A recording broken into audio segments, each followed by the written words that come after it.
Yeah. So now I'm thinking of them older stories. I heard one time the door come open when you guys were flying. You and Lane and Cody and the whole crew were flying somewhere, and that door come off the plane.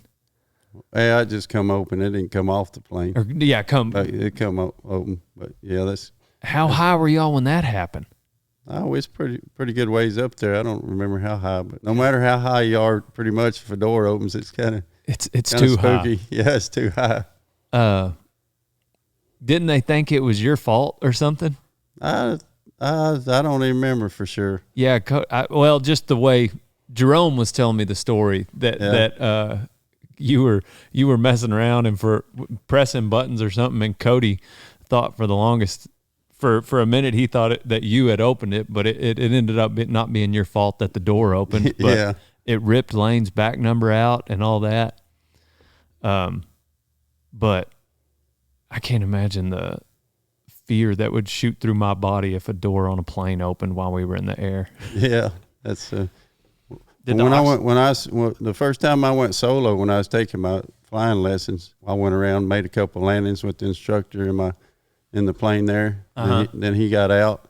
He got out, and I was going to do it by myself for the first time. Uh-huh. And I took off, and I heard this banging against the plane. I didn't know what it was, but anyway, his seatbelt had flopped out, and it was on the outside. The metal part was on the outside of the plane.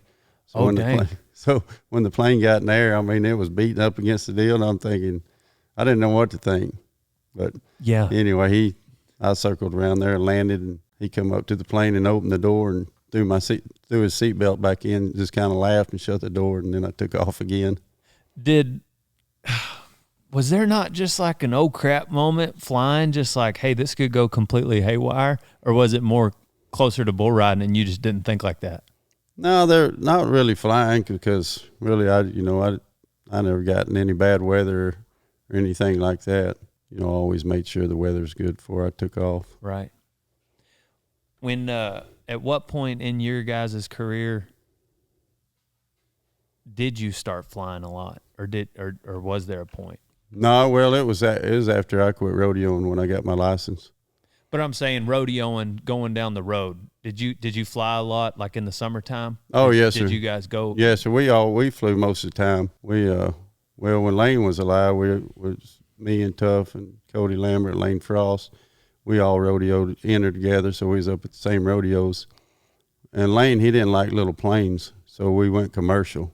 Mm. We went commercial everywhere. Really? We drove a little bit, but we flew most of the time. Really? As much as you could? Much as we could.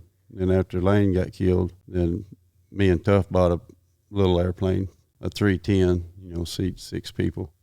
And we flew all over the United States in that, and we hired a pilot. Dang.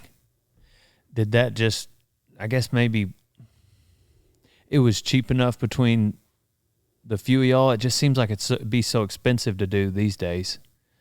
Was it a little, I mean, obviously it was cheaper then, but. It probably come out about the same.